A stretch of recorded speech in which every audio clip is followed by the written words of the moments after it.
Saudara-saudaraku yang dikasihi Tuhan Yesus, selamat pagi, shalom. Saya merasa sangat perlu untuk terlebih dahulu memperkenalkan diri.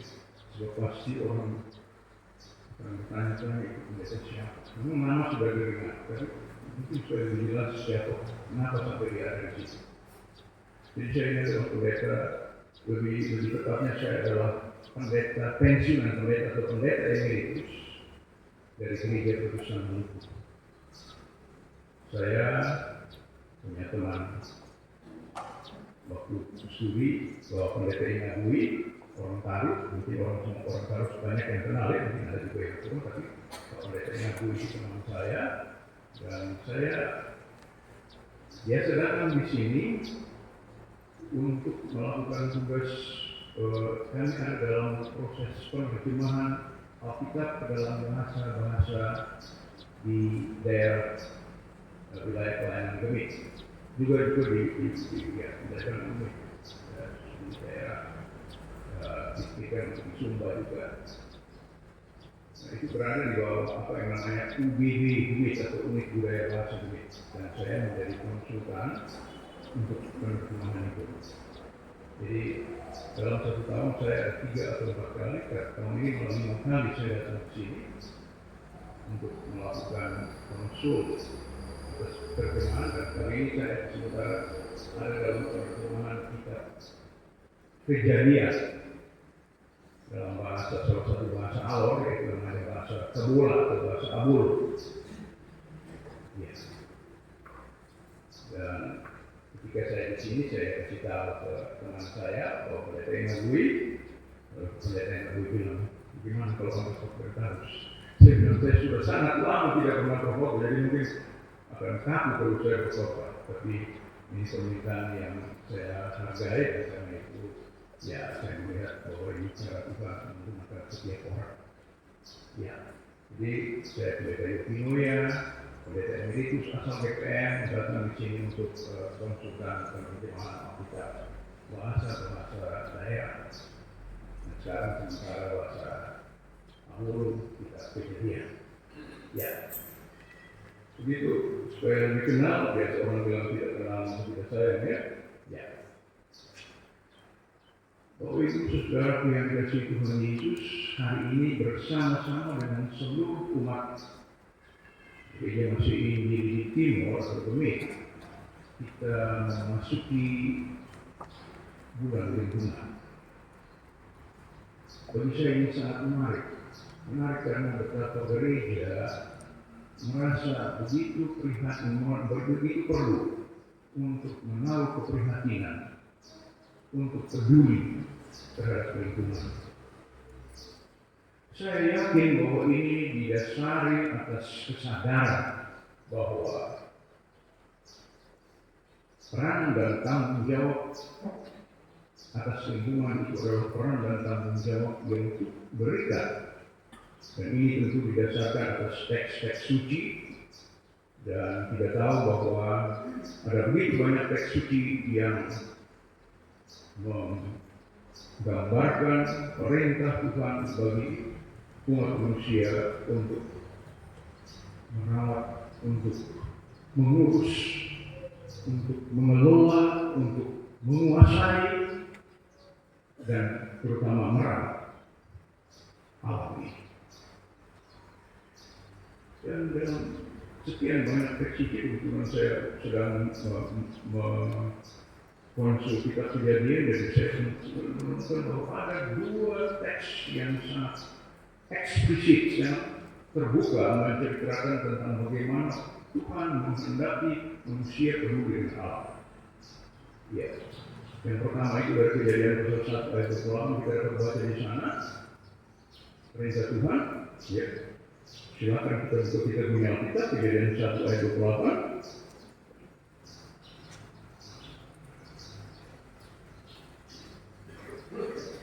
Ya, kita baca.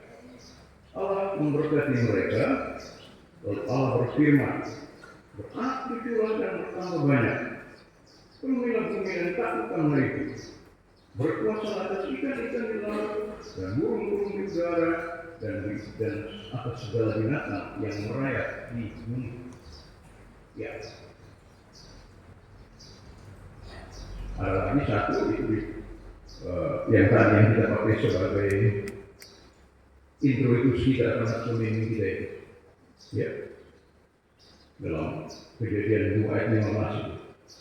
Tuhan mengambil manusia itu dan menempatkannya dalam Taman Eden untuk mengusahakan dan memelihara taman itu. Mungkin ada banyak yang lain. Tapi dari kita Kejadian kita menemukan 2 itu. Dan kemarin kita sangat tertarik dengan 2 itu. Dan ini juga yang sebenarnya banyak kita pakai, banyak gereja-gereja pakai sebagai landasan untuk bagaimana melihat tugas dan tanggung jawabnya sebagai yang berperan dan yang memikul tanggung jawab untuk merawat. Cuma kadang-kadang ayat atau nas-nas ini kadang-kadang sudah disalahpahami atau disalah mengerti atau disalahgunakan.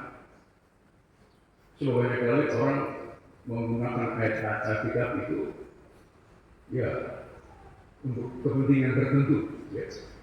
Karena kalau terjadi seperti itu, ya, saya punya cerita begini ada bagaimana orang menggunakan Alkitab itu untuk kepentingan tertentu. Kadang-kadang dalam keluarga juga, ya.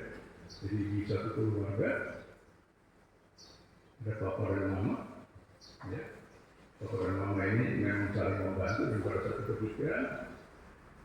ketika bangun pagi-pagi, mama bilang ke papa tolong antar saya ke pasar dulu, saya mau belanja.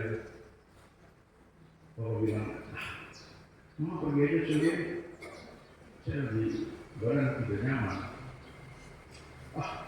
Tolong aja tidak bisa. Papa bilang, sudah pergilah. Akhirnya mama mengalah mau pergi sendiri. Mama pergi, pas belanja mau pulang, belanjaan mau tarik, melihat papa sudah sementara minum kopi, sementara ngopi ya. Bapak sudah beli kopi sendiri, lalu datang sama taruh belanjaan, mau buka dan dari oleh pisang goreng. Orang itu kan enak kalau pakai kopi ya. Lalu mau mulai makan di Bapak satu. Bapak lihat, Bapak mau minta, Bapak ingin, tadi mau bilang apa? Ada tertulis, jangan mengingini orang yang punya sesama. Bahaya ya. Tapi Bapak tidak mau balas. Balas bilang, iya. Tapi juga ada tertulis, mintalah, maka kamu akan mendapat. Bapak ini hebat juga, bisa membalas saya. Mama tidak mau kalah, mama balas bilang, iya. Tapi kan ada juga tertulis barang siapa yang tidak bekerja jangan dia makan. Jadi membalas. Pada akhirnya mama menyadari bahwa ya harus kasih itu. Ya kalau begitu ambillah, tapi pergilah dan jangan berbuat dosa lagi. Itu cerita itu yang diangkat di sini maksudnya untuk menggambarkan bahwa banyak sekali kita menggunakan ayat untuk kepentingan kita. Sehingga penggunaan Alkitab itu tidak dipahami secara kontekstual, secara alkitabiah, tetapi dipahami secara ayatiah. Ya. Banyak. Kadang-kadang saya juga kadang-kadang tanpa sadar menggunakan itu. Kalau itu untuk kepentingan banyak orang, tentu jelas itu makna daripada ayat itu. Tetapi kalau untuk kepentingan sendiri, ya itu tentu sudah lain. Ya, jadi di dalam ayat ini saya menemukan juga bahwa kadang-kadang hal itu terjadi. Ayat yang saya katakan tadi, Kejadian 1 ayat 28 itu beberapa dekade lalu. Kalau sekarang saya kira sudah tidak lagi, orang sudah tidak lagi mau mempunyai anak banyak. Ya, tapi dulu orang tidak seperti sekarang. Dulu saya termasuk anak daripada orang tua dengan banyak saudara dan orang-orang generasi saya itu masih punya banyak saudara. Dan pada waktu itu ayat ini yang biasa dipakai untuk pembelaan diri. Ibu bapak kenapa tidak mengikut KB? Firman Tuhan bilang beranak cuculah penuhilah bumi. Ya. Ada lagi dalam Kejadian 9 ayat 7 dikatakan di situ beranak cuculah penuhilah bumi. Dua kali dan sangat tegas. Jadi orang menempatkannya secara alamiah. Dia tidak melihat dalam konteksnya bahwa ketika pertama Allah memintakan manusia atau memerintahkan manusia untuk beranak cuculah penuhilah bumi, pada waktu itu bumi masih kosong, tidak ada apa-apa, tidak ada manusia, jadi itu pantas, perintah itu pas, relevan. Juga di Kejadian 9 ayat 7 pada waktu itu setelah air bah, ya, setelah semua alam musnah tidak ada lagi manusia yang ada hanya Nuh dan anak-anaknya dan menantunya, maka perintah itu relevan pas sekarang penuhilah bumi. Tetapi ketika sekarang apakah masih relevan? Tentu saja tidak. Itu sama saja dengan ada cangkir, ya. Ada cangkir itu kosong, kalau saya minta tolong isi, orang akan isinya. Dan ketika cangkir itu penuh, saya minta tolong isi, orang tentu akan berpikir 2-3 kali, orang tentu akan tidak mengisinya. Itu kita. Kalau kita sudah berada dalam keadaan seperti sekarang ini, di mana yang dulu kalau saya tahun 75 itu mengadakan isinya. 48 tahun lalu ya Bapak Pendeta, saya datang sama-sama yang Bapak Pendeta Nabi datang ke sini. Kami dari Tenong itu sampai di sini itu kosong, tidak ada rumah, jauh di sana itu kosong. Dan pada waktu itu pesan ini masih relevan. Sekarang apakah masih relevan? Berbahaya. Ya. Jadi saudara yang dikasih Tuhan, kita melihat bahwa bagaimana kita harus memahami setiap ayat, setiap teks suci yang kita jadikan sebagai landasan itu secara tepat, secara kontekstual, tidak secara ayatiah, secara kelepas-kelepas. Begitupun dengan apa yang menjadi tema kita saat ini, yaitu menguasai, merawat. Banyak kali orang-orang yang mengeksploitasi alam, ya, apapun bentuknya. Ada yang mendatangi hutan, ya, ada yang mengambil hasil laut secara tidak bertanggung jawab, ya. Ada pakai bom, ada pakai troll, ada pakai potion bekas, racun. Mereka punya alasan kan kita bilang menguasai. Orang lupa bahwa menguasai itu tidak selamanya dengan kekerasan. Menguasai itu belum tentu kita harus menggunakan kekuatan represif. Bahkan ketika kita menggunakan kekuatan yang lemah lembut, dengan kebaikan, dengan kasih sayang, dia memiliki kekuatan yang lebih besar. Ya. Ada seorang ahli sosiologi organisasi namanya Ansai Etzioni, berkebangsaan Yahudi dia. Dia membagi kuasa atau pengaruh atau power itu ada 3. Yang pertama itu dia namakan kuasa koersif atau kuasa represif yang menindas, yang menekan. Yang kedua itu dia namakan kuasa remuneratif, yaitu kuasa yang membayar, menyewa. Dia boleh menguasai orang dengan sewa, dia bayar, dia suruh orang pergi, dia kuasai orang dengan uang. Dan yang ketiga kuasa normatif. Dia tidak menggunakan uang, dia tidak menggunakan kekerasan, tapi dia menjadi teladan. Ya. Para pengikut Etzioni ini menambahkan lagi ada satu kuasa lain namanya kuasa ekspertif, yaitu orang-orang dengan kepintaran bisa dia mempengaruhi. Jadi kita lihat itu ada tingkatan. Orang yang menguasai dengan secara represif, dengan kekuatan fisik, itu mulai preman gitu ya. Ada orang yang menguasai dengan bayaran, ya.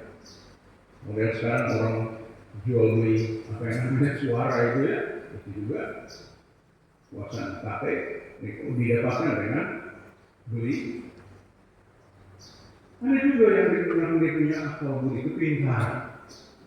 Jadi dia menggunakan kepintaran, mengakal-akali orang dan sebagainya. Yang baik bisa, yang buruk juga bisa. Dan yang terakhir yang baik. Sebenarnya ini sangat jelas dalam kehidupan kita kalau kita melihat bahwa ada banyak pemimpin yang kita tidak suka kalau dia begitu kekerasan.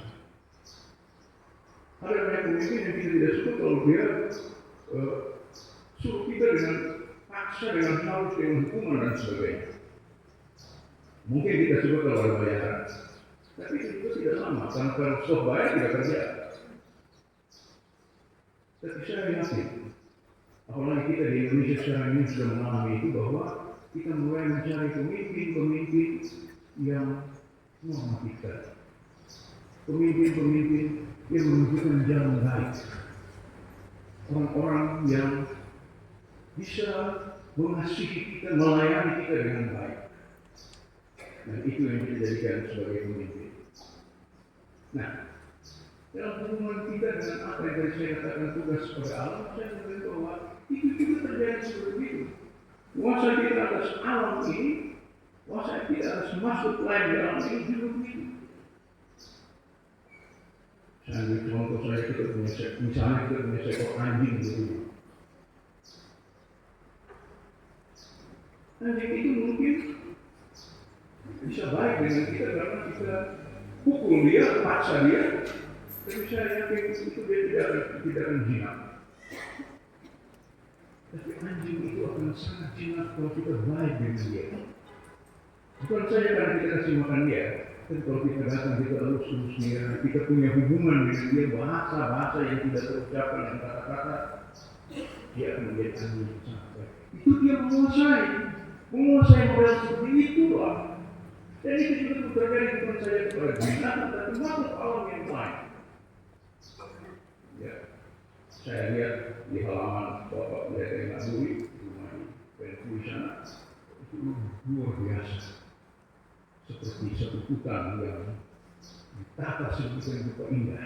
Saya yakin bahwa sebagai orang lingkungan, betul Pak Nabui ini orang etika lingkungannya, jadi beliau pasti menyadari itu dan bersama-sama dengan ibu mengembangkan gimana kita mengolah sedemikian rupa membuat sehingga ada keramahan antara kita dengan lingkungan. Itu yang sekarang kita kenal dengan nama keramah lingkungan. Kita menjalin relasi yang memang tidak nampak secara kasat mata, tapi ada rasa bahwa kita menyayangi. Inilah yang seharusnya kita lakukan. Dan saudara-saudara yang terkasih, dalam kerangka itu Bengit memilih 2 raja pasal 2 ayat 19 sampai 22 tadi. Saya pikir ini memang sangat menarik. Betapa Bengit menyadari bahwa Elisa adalah seorang nabi yang tidak hanya bertanggung jawab untuk menyuarakan, untuk menyampaikan secara lisan apa yang menjadi kehendak Tuhan bagi umat manusia dan bagi Allah. Tetapi dia ada dalam sebuah tindakan, sebuah aksi nyata. Karena itu sebuah tindakan yang memang aneh dan sifatnya bisa. Tetapi itu adalah satu tindakan nyata yang dia buat. Dia tidak hanya menyuarakan, dia tidak hanya menyampaikan kepada umat, kamu harus bikin begini, harus bikin begitu. Terus orang datang melapor ke Elisa, air di sini tidak sehat, bagaimana? Dia tidak hanya ngomong secara teori, dia tidak hanya bicara, tapi dia ambil tindakan nyata. Dan saya yakin ini makna dan yang hendak diangkat ditarik oleh gereja kita bagi setiap keluarga kita.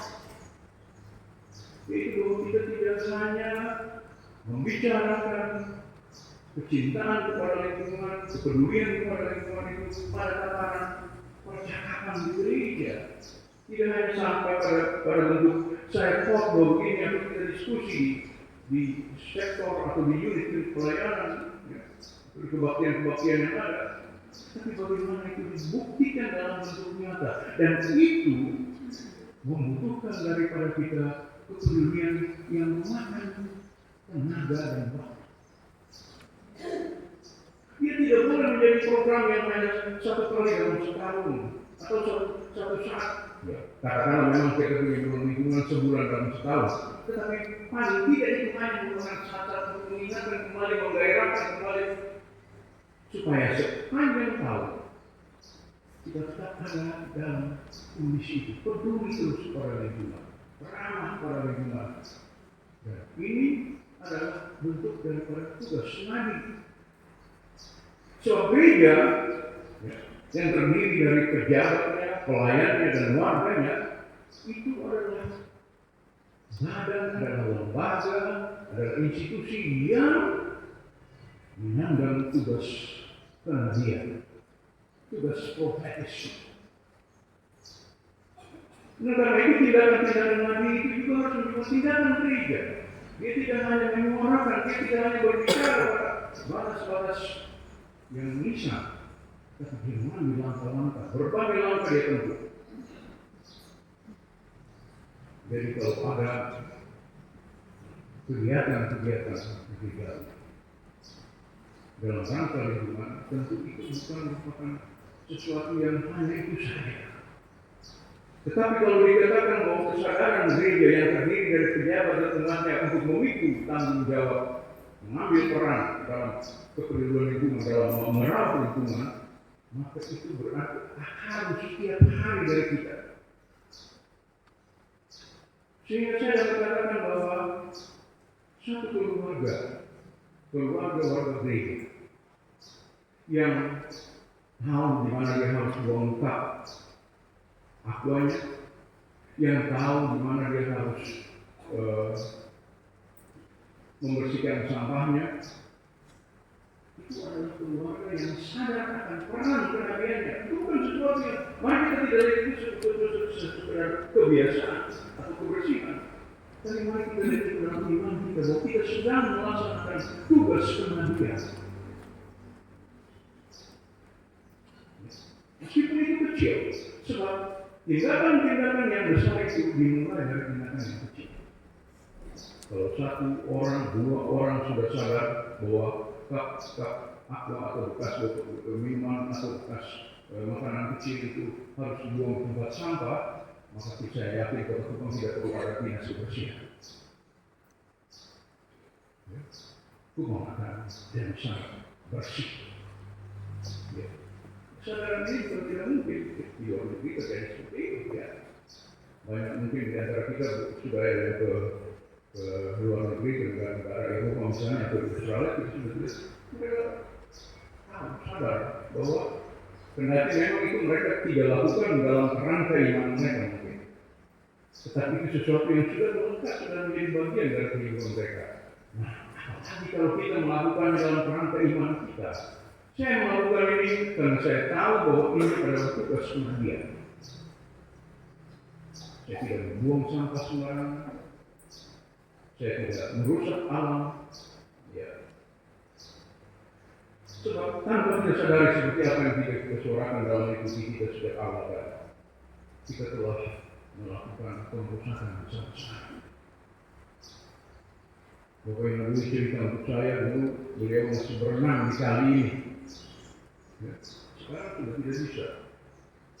Kenapa? Karena memang sudah banyak hutan yang ditebang, tidak ada lagi pohon, dan akar-akar pohon yang penahan air sudah tidak ada, sehingga air gampang pergi begitu saja, yang tersisa hanya sedikit. Ada banyak hal lain, dan memahami, belajar tentang alam itu juga merupakan bagian daripada tugas gereja. Jadi kita tidak hanya mengambil tindakan-tindakan untuk menyelamatkan, tetapi kita juga perlu belajar ya, seperti apa dia proses-prosesnya supaya kita bisa mengambil tindakan yang tepat untuk mengatasi masalah-masalah lingkungan yang terjadi. Ya. Dengan begitu maka kita ada dalam proses penciptaan. Sebab Tuhan pada saat dalam cerita Kejadian 6 hari mencipta, ia memang beristirahat. Tapi dikatakan saat ia tidak berhenti, tapi ia beristirahat. Jadi dia masih terus melakukan penciptaan sampai sekarang. Dan ketika kita ada dalam proses peduli dengan lingkungan, maka kita juga ada dalam proses bersama-sama dengan Tuhan untuk mencipta. Saya punya cerita tentang ini juga. Pada suatu ketika ada di sebuah desa, ada satu gereja dengan seorang ustaz itu dia sangat rajin dan sangat peduli lingkungan. Halaman gereja itu sungguh taman yang luar biasa, bagus sekali. Pada suatu ketika ada pendeta yang lain datang dari jemaat seperti saya begini yang datang dari tempat lain, lalu pendeta itu bilang kepada ustaz, luar biasa, Tuhan itu luar biasa. Kenapa? Kenapa? Ya Tuhan itu luar biasa, itu penciptaan Tuhan itu luar biasa. Bosan. Dulu tapi ada bosan. Bapak bukan begitu. Bapak bosan maksudnya apa? Kalau Tuhan kerja sendiri, kalau Tuhan bikin urusan sekarang yang macam-macam sana itu bapak, itu Tuhan. Kalau yang ini, karena Tuhan kerja sama-sama dengan beta. Kalau Tuhan kerja sendiri, bukan sana. Ini kan Tuhan kerja sama-sama dengan beta.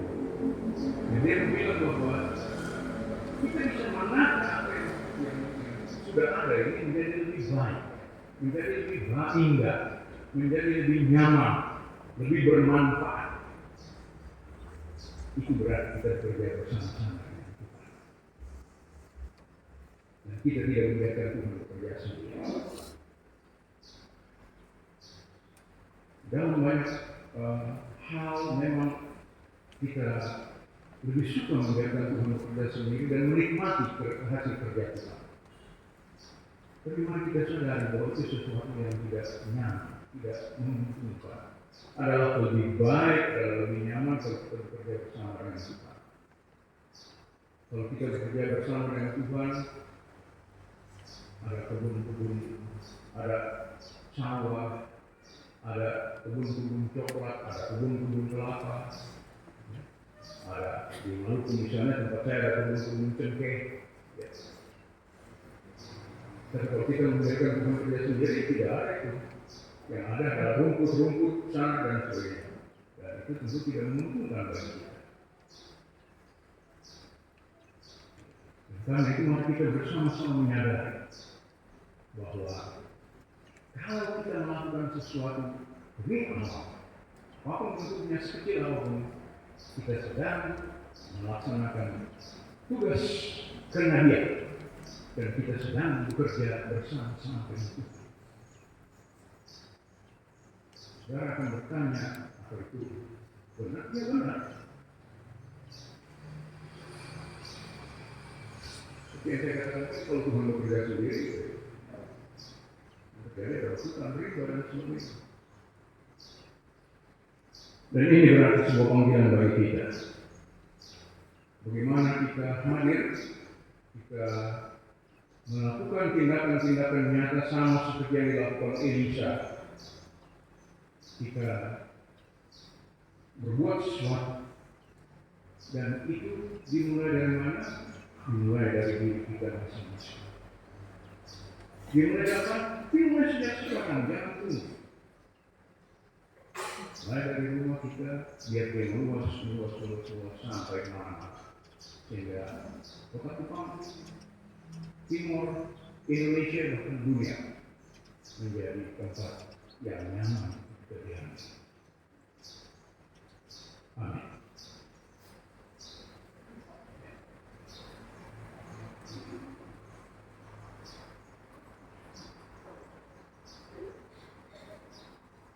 Kami mempersiapkan paduan suara perempuan Big untuk mempersembahkan lagu ini.